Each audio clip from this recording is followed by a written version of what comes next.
Hi, it's Mike with AskTractorMike.com. Got a viewer letter today, actually two of them, kind of covering the same type of thing about how much ballast do I need and what can I pick up with my tractor. And one's an easy one and the other one we'll get into in depth. And the second question, I'm going to tell you my opinion, but I don't have experience, and experience trumps an opinion. So I would invite you, if you've got a Deere tractor like the one I'm going to talk about, and you know the lift capacity of it, put it in the comments down below, help somebody out. But let's talk today. The subject is going to be about ballast and lifting weights with a tractor, and how much can I pick up with my tractor. And I've had a lot of experience with lifting things. My favorite story about lifting things was when I managed a dealership. I came into work about 7:30 one morning, and out at the dock, a bunch of shop guys and our forklift operator were trying to unload a Great Plains drill. And they ship those drills on their back on a pallet. They're wide and heavy. And he was down at the dock trying to lift it up. And we had a JCB forklift, and it was absolutely all that forklift wanted to pick that drill up. I think it was a 20-foot no-till Great Plains drill. And he had to get it centered, where it wouldn't be tipsy, and then he's trying to pick it up. And on the back of our forklift, the forklift was picking it up. It was lifting it off the deck of the trailer, but the back wheels of the forklift that you have to steer with were coming off the ground. So for ballast, our forklift operator was using our baler mechanic. And I saw that, and I'm like, oh, I ought to go out there and tell them don't do that, but shop guys and forklift operators bull up on you if you try to tell them that's not safe. So I'm like, well, we could probably fix any damage they do if there's an accident, and we could, and there was. About 15 minutes later, I'm in my office, and the forklift operator comes in with his tail between his legs and says, we've got a problem. And they had actually dropped the drill, but they got it off the truck, and we repaired the damage, and everybody ended up happy. But problem was we didn't have anything else to pick that up with. That JCB forklift was our sole method, and it had a lot of lift capacity, but it didn't have enough for that, and maybe a little ballast on the back would have helped. But let's get to our questions today, and the first one's a pretty easy one, and I'll give you my stock answer for everybody asking this. This is from Linda, and she says, hi Mike, and she's buying a Mahindra 1626 tractor, about a mid-size compact tractor, and she says they are adding liquid ballast in my tires, but do I also need to add ballast to my 3-point hitch? Well, Linda, and what you're talking about there is a ballast box, a 3-point ballast box. I'm not a big fan of ballast boxes. If it were me and I needed more weight than fluid in the tires, I'd want to put wheel weights on. And of course, those are tough to put on at home, better done in the shop before the tractor's delivered. But I'm going to tell you, my advice to people who are buying a tractor from me when I was in the dealership world is try the tractor with fluid in the tires, because 95% of the time, that's all you need. Unless you're lifting a lot of weight or on extreme hills, that fluid in the tires is going to do everything you need. I've got fluid in my tires. I have no other ballast on my tractor, and it's always done just fine. So, Linda, my advice is try it with the fluid, and if you need more weight, you can always add that later. Okay, the question that requires some discussion today comes from Steve. And Steve says, hey Mike, I have a John Deere 650. Should it have the capacity to lift a 500-pound motor with a boom pole on the 3-point hitch?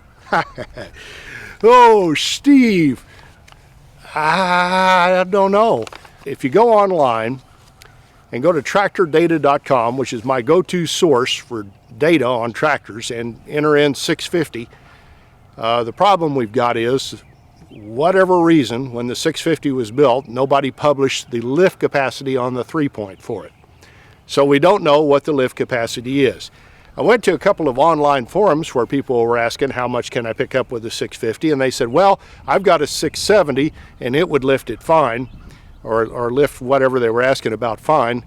And so I went and looked at the 670. Well, the tractors at first blush look kind of similar. The 650 was built from 1981 through 1988, and the 670 replaced it and was built from 89 through 97. The 650 had a 52.1 cubic inch engine rated at 17 horsepower, The 670 had a 53.6 cubic inch engine that put out 19.3 horsepower. So only a little over 2 horsepower difference, and the engines are pretty close to the same, but that's kind of where the similarity ends. The things to look at on this, the 650 was actually a 2-cylinder engine, and so it weighed less than the 670. The 670 had a 3-cylinder. So if we look at the 670, it would pick up 790 pounds at 24 inches behind the 3-point lift arm balls. So can we assume the 650 would pick up the same amount? Well, no, we don't want to assume anything here, because the 670 in 2-wheel drive weighed exactly 200 pounds more than the 650, and the 4-wheel drive 670 weighed 1,860 pounds versus 1,640 for the 4-wheel drive, so it's 220 pounds heavier. So you've got a 200 to 220 pounds heavier tractor in the 670, and then you look at the 650 hydraulic pump, and its pressure was 2,030 pounds. The 670 hydraulic pressure was 2,050 pounds. That's pretty darn close, but that tells us we've got a little bit more hydraulic pump on a 670. So long and the short of it is, we're comparing apples to oranges here, really.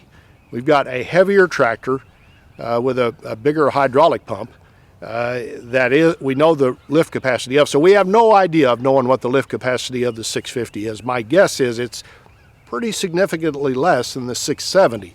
And I would think the 670, depending on how it was equipped, would be marginal doing the picking up of the motor.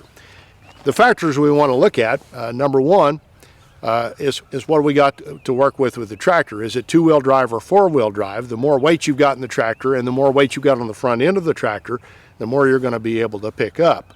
We also want to look at, is there a front end loader on the 650? If you have a front loader, again, you're adding weight to the front of the tractor. And finally, we want to look at ballast. Fluid in the back tires is probably not going to make much of a difference, but you could have front weights on the front of the 650, and that's going to aid in lift capacity. A couple of other things to look at. You know, this tractor was built sometime in the 80s. What's the mechanical condition of the hydraulic pump and the engine? Is it going to have enough oomph to lift a heavy weight? Next thing we're going to have to look at is how far back is the boom pole. And that to me is a big thing to be scared about, because we know the next size bigger tractor had a 790 pound lift capacity, 24 inches behind the 3-point balls, but that boom pole is going to be way further back than 24 inches, and every foot you move back is going to cut down your lift capacity. Last thing I want to talk about is your operator. I want to tell you, I've got a neighbor, Wes, that has done a ground-up restoration of a 1964 Ford Galaxy. If you're asking me to put an engine in that car with that paint job and all the work he's done on it with a tractor, there ain't no way I'm going to do that. 3-point lift are designed to pick up implements that you can bang around. You don't want to bang around an engine, especially if you're putting it in or taking it out of a nice car. So that 3-point lift lever, if you rev the tractor up to get the full lift capacity, you're going to have a little trouble feathering that thing to lift the engine out gradually. And the last thing you want to do is jerk it out, because it'll hit something and you'll destroy pieces and parts that are expensive to replace. So, Steve, my bottom line to this whole deal is I don't think this is a great idea. I wouldn't recommend it. I would go to my local rental store and see if they've got one of those nice roll-around cherry pickers with a hydraulic jack on it, and that'll safely get that engine in and out of that car. I would not use my 3-point for that. Now, if you differ with me, put it in the comments down below. I always value my viewers' opinion and their expertise, because you may have experience with something and you may think a 650 is just fine lifting that engine out of a car. I don't recommend it. Thanks for watching.